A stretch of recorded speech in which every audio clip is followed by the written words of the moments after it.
ಬಸವ ಧರ್ಮ ಪೀಠದ ವತಿಯಿಂದ ಕೂಡಲ ಸಂಗಮದಲ್ಲಿ ಜನವರಿ 12ರಿಂದ 14ರವರೆಗೆ 3 ದಿನಗಳ ಕಾಲ 37ನೇ ಶರಣ ಮೇಳ ಜರುಗಲಿದೆ ಎಂದು ಕೂಡಲ ಸಂಗಮದ ಬಸವ ಧರ್ಮ ಪೀಠದ ಪೀಠಾಧ್ಯಕ್ಷೆ ಡಾಕ್ಟರ್ ಮಾತೆ ಗಂಗಾದೇವಿ ಹೇಳಿದರು. ನವನಗರದ ಪತ್ರಿಕಾ ಭವನದಲ್ಲಿ ಮಾಧ್ಯಮಗಳೊಂದಿಗೆ ಮಾತನಾಡಿದ ಅವರು, ಶರಣ ಮೇಳದ ಮೊದಲ ದಿನ ಜನವರಿ 12ರಂದು ಬೆಳಗ್ಗೆ 10:30ಕ್ಕೆ ರಾಷ್ಟ್ರೀಯ ಬಸವ ದಳದ 33ನೇ ಅಧಿವೇಶನ ಸಮಾರಂಭ ನಡೆಯಲಿದ್ದು, ಜಿಲ್ಲಾಧಿಕಾರಿ ಜಾನಕಿ ಕೆಎಂ ಅವರು ಉದ್ಘಾಟಿಸಲಿದ್ದಾರೆ. ದಿನಾಂಕ 13ರಂದು 37ನೇ ಶರಣ ಮೇಳವನ್ನು ಮುಖ್ಯಮಂತ್ರಿ ಸಿದ್ದರಾಮಯ್ಯನವರು ಉದ್ಘಾಟಿಸಲಿದ್ದಾರೆ.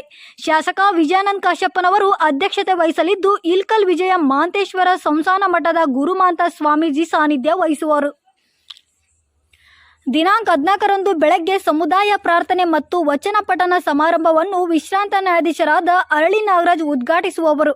ಮುಖ್ಯ ಅತಿಥಿಗಳಾಗಿ ಮಾಜಿ ಸಚಿವ ಎಸ್.ಆರ್. ಪಾಟೀಲ್, ಮಾಜಿ ಶಾಸಕ ದೊಡ್ಡನಗೌಡ ಪಾಟೀಲ್, ಶಾಸಕ ಶೈಲೇಂದ್ರ ಬೆಲ್ದಾಳೆ ಆಗಮಿಸಲಿದ್ದು, ಕಲ್ಮಠದ ಮಡಿವಾಳ ರಾಜಯೋಗಿ ಸ್ವಾಮೀಜಿ ಸಾನ್ನಿಧ್ಯ ವಹಿಸಲಿದ್ದಾರೆ ಎಂದರು. 2024ರ ಬಸವಾತ್ಮಾಜಿ ರಾಷ್ಟ್ರೀಯ ಪ್ರಶಸ್ತಿಯನ್ನು ನರ್ಮದಾ ಬಚಾವೋ ಆಂದೋಲನದ ಹೋರಾಟಗಾರ್ತಿ, ಸಾಮಾಜಿಕ ಕಾರ್ಯಕರ್ತೆ ಮೇಧಾ ಪಾಟ್ಕರ್ ಅವರಿಗೆ ನೀಡಲಾಗುವುದು.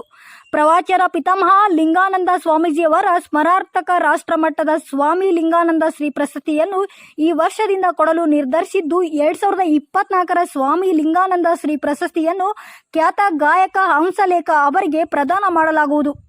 ಬಸವರತ್ನ ರಾಜ್ಯ ಪ್ರಶಸ್ತಿಯನ್ನು ರಾಮದುರ್ಗದ ಬಸವ ತತ್ವ ಪ್ರಚಾರಕ ಸಿದ್ದಣ್ಣ ಲಂಗೋಟಿ ಅವರಿಗೆ ನೀಡಲಾಗುವುದು ಎಂದು ತಿಳಿಸಿದರು.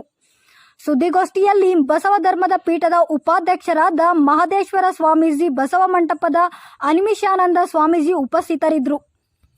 ಸಾಮಾಜಿಕ ಕಾರ್ಯಕರ್ತರು ಮತ್ತು ಸಂಸ್ಥಾಪಕರು ನರ್ಮದಾ ಬಚಾವೋ ಆಂದೋಲನದ ಮುಖ್ಯಸ್ಥರಾಗಿರುವಂತಹ ಮೇಧಾ ಪಾಟ್ಕರ್ ಅವರಿಗೆ ನಾವು ಈ ವರ್ಷ ಅವರಿಗೆ ನಾವು ಏನಂದ್ರೆ ಪ್ರಶಸ್ತಿಯನ್ನು ಪ್ರದಾನ ಮಾಡ್ತಾ ಇದ್ದೀವಿ.